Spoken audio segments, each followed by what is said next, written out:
So now we are looking at practice test 3. This is the content from Road to IELTS preparation and practice. So reading, we are going to see general trading module. So the instruction we have already read in earlier test 1 and 2. So let us start with the first section 1. Enrollment in the Self-Access Center SAC. Who can enroll? Any permanent or temporary migrant, anyone on a student visa is only eligible if an individual exemption is granted.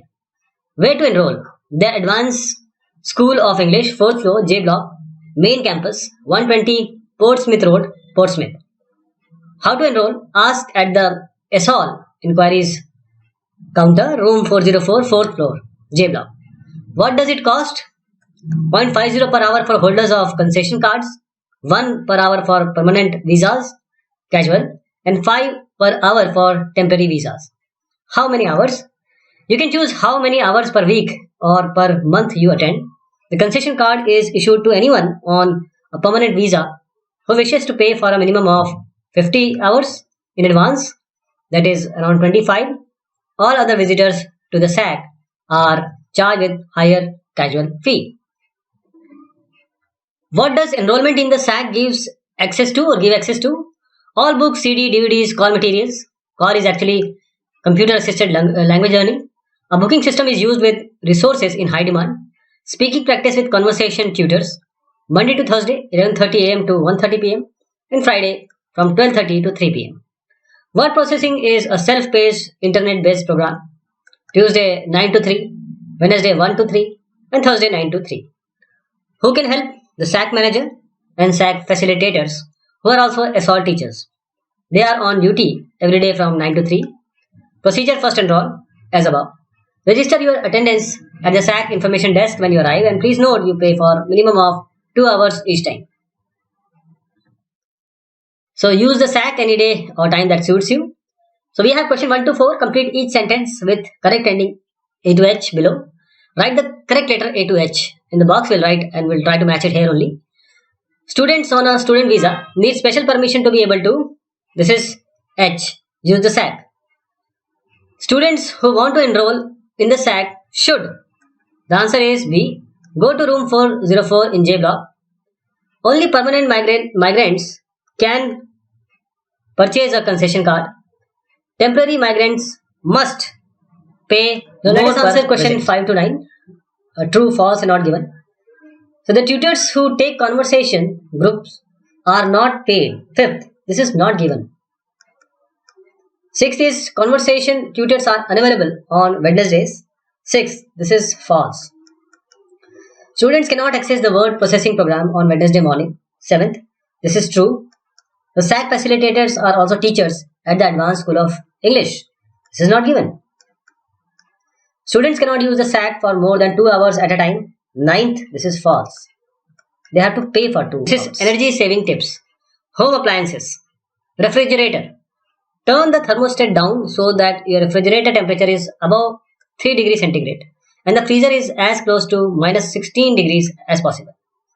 Check the door seal for tight fit and leave the door open for no longer than absolutely necessary. These appliances account for about 20% of household electricity. Water cylinder. Turn down the thermostat to 60 degree or even 50 degree is usually sufficient. This is also a much safer temperature for water.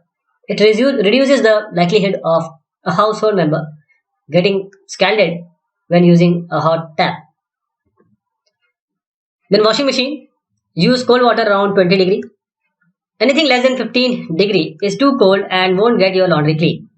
Only start the machine when it is full and when possible, hang your laundry outside instead of using a dryer. Dishwasher. Only use it when it is full and turn off the drying cycle. Allowing the contents to air dry will save 20% of the dishwasher's total energy use. Home heating and cooling. Thermostat setting. In winter, set the temperature at 20 degree during the day and reduce it to 12 degrees before you go to bed. You can save energy by wearing an extra layer of clothing or putting another blanket on the bed. In summer, use blinds and drapes to keep the sun out, and don't set your thermostat lower than 25 degrees. Filters. Clean air filters regularly. Energy is wasted when air conditioners have to work harder to draw air through dirty filters. A small investment. Compact fluorescent lights. These cost more initially, but they use only 25% of the energy of an incandescent light bulb and they last 10 times longer. Now let us answer these questions.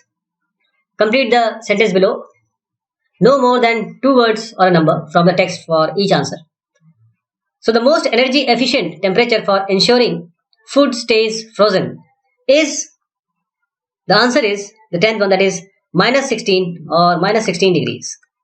You can get your clothes clean quite economically by washing them in water no hotter than 20 degrees centigrade. On a cold night, you can save energy and still stay warm by setting your heater's thermostat at, this is 12 degree. Letting your dishes air dry, AD, saves energy. And buying dash light bulb, that is fluorescent, not incandescent, fluorescent light bulbs costs less in the long term. Now for question 15 to 27. Read the text below for 15 to 21. Company dress code policy. Policy statement. Employees are representative of the company and should dress appropriately. It is recognized that employees dealing with customers should dress accordingly, whereas those working in the office, laboratories, or warehouses should dress in a manner consistent with the nature of their work and health and safety regulations. Then, dress code requirements. An employee's schedule of duties should largely determine his or her work attire. The company's objective is to allow employees to work comfortably, so smart casual attire is the standard except in the following circumstances. When employees are meeting with clients, community visitors, or interviewing candidates in order to project a professional image, they should dress in a conventional business like manner. Then employees must abide by the safety procedures of their department and wear whatever protective clothing and or safety equipment is necessary. In the lab or laboratory, long sleeve shirts and trousers offer the best protection. Shorts and short skirts do not give adequate protection to your legs. Loose fitting clothes and long hair may create a fire hazard when burners are in the use. Loose fitting cloth is unacceptable, but long hair can be secured with a rubber band. Sandals and open-toed shoes are not suitable for suitable footwear. Clothing such as ties, scarves, or long jewelry, which could drop in chemicals or a flame, should be removed. Hairspray is highly flammable and should not be used before entering the lab. Synthetic fingernails are also highly flammable and therefore not permissible. What about in the warehouse? Dress code for warehouse employees are also based on safety concerns. Thus, the requirement for steel-toed boots and durable trousers, jeans are acceptable, or overalls. Workers may wear t-shirt as long as they conform to the rules. Inappropriate clothing, which is not appropriate. Sport-related clothing includes t-shirts or ties with slogans or club insignia, t-shirts or tops displaying offensive pictures or bad language, revealing clothes that exposes too much cleavage, your back, chest, feet, stomach, or your underwear, wrinkled, torn, dirty, or frayed clothes. Then some common issues: piercings, tattoos, hairstyles, jewelry. Any jewelry that could pose a safety hazard for employees operating machinery must be removed. Employees wearing a business standard of dress may be asked to remove certain piercings such as nose or eyebrow rings and cover up tattoos. Hairstyles should always be tidy and hair should never hang over the eyes. All employees of the company should adhere to the dress code policy at all times. So we have questions identification like true, false, not given. You know how to answer them. First is the company wants its worker to wear comfortable clothes. This is true. Then companies dealing with external visitors should wear smart casual attire. This is false.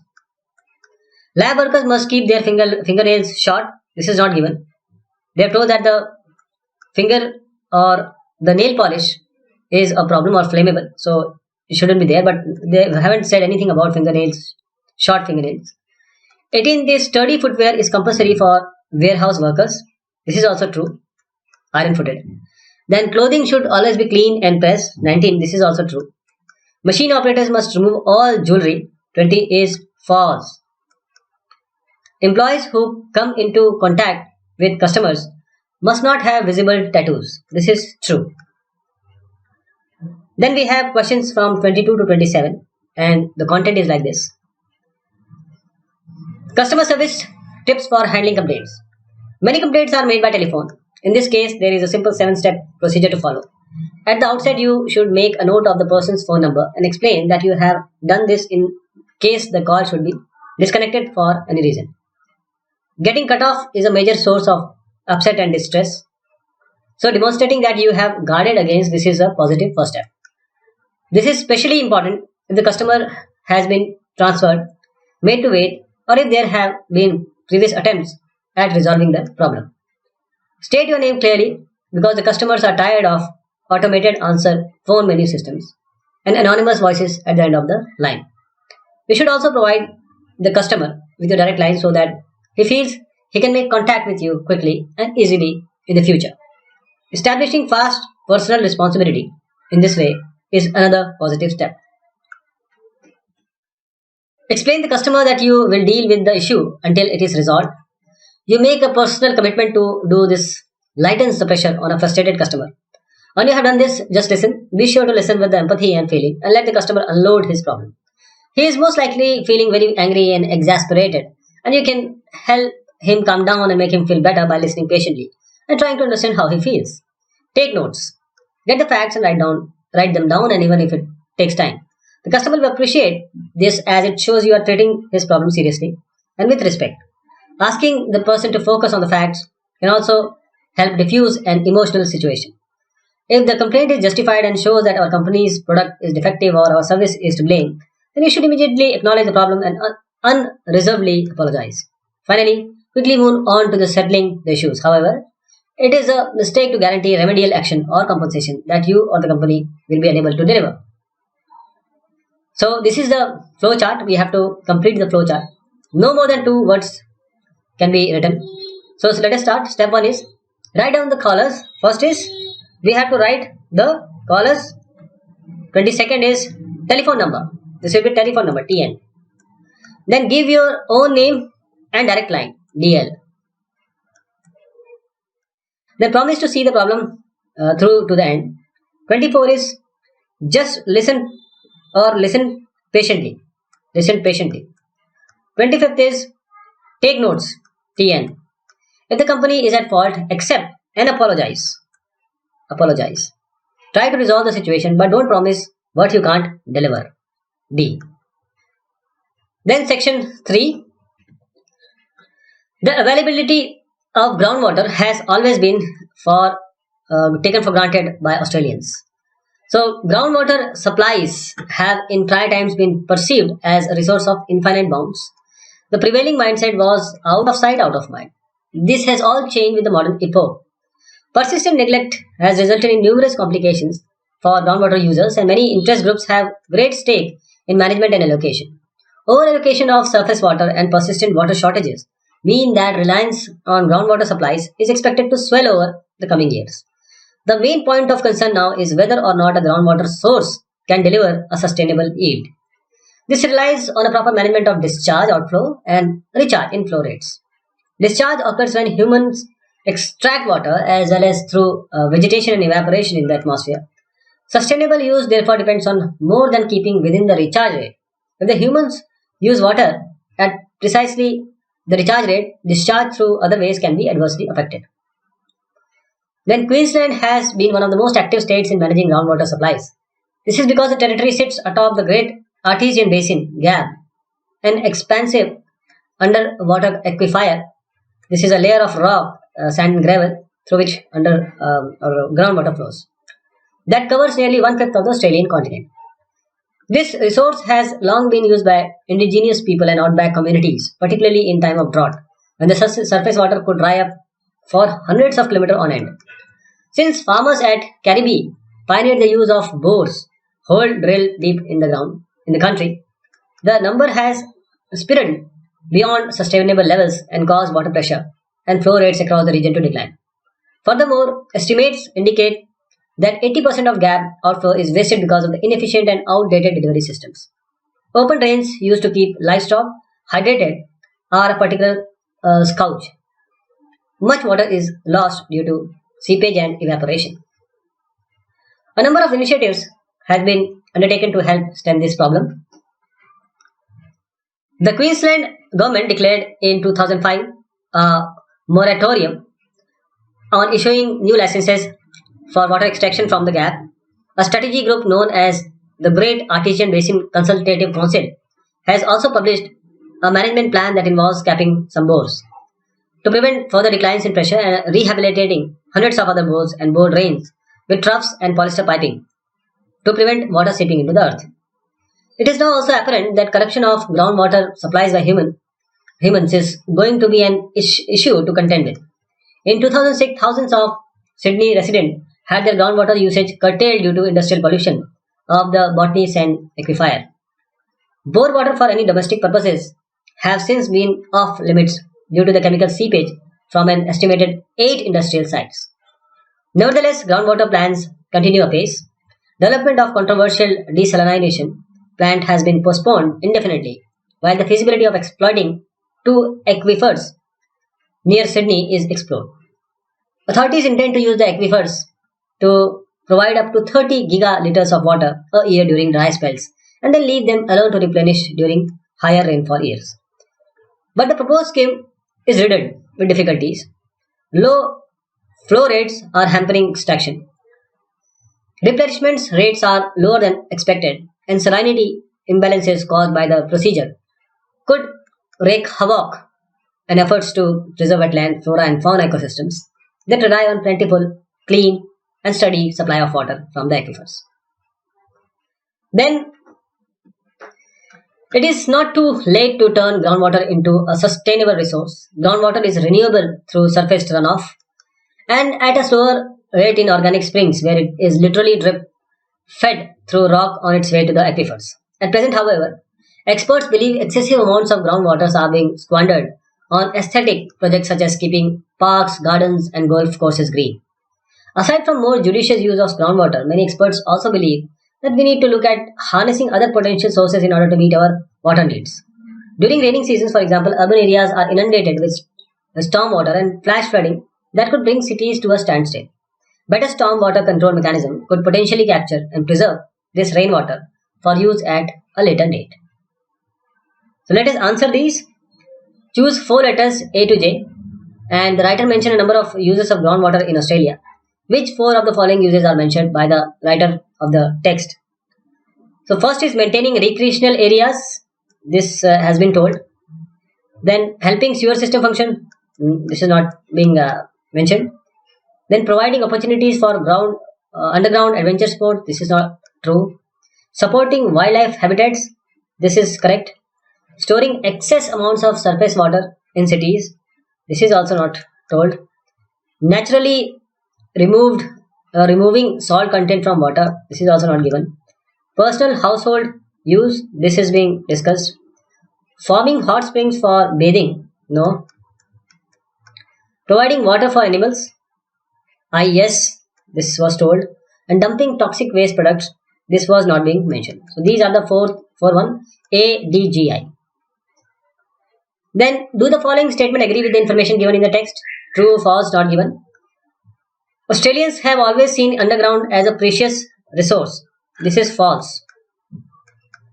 Use of groundwater is predicted to increase. This is true. Humans cannot alter the recharge rate of groundwater. This is not given. Using water at the recharge rate or lower will ensure sustainable use. This is actually negative, contradiction actually. This is false. Now complete each sentence with the correct ending A to J below. Write the correct letter A to J in box 36 to 40 on your answer sheet. We'll write it here only. So outback communities, this will match with H, relied on groundwater during long periods of dry weather. Farmers at Caribou Station 37, this will match with I, were the first to use a bore in Australia. Then 38, in 2005, Queensland authorities, this is A, took action to stop more people from being able to use groundwater.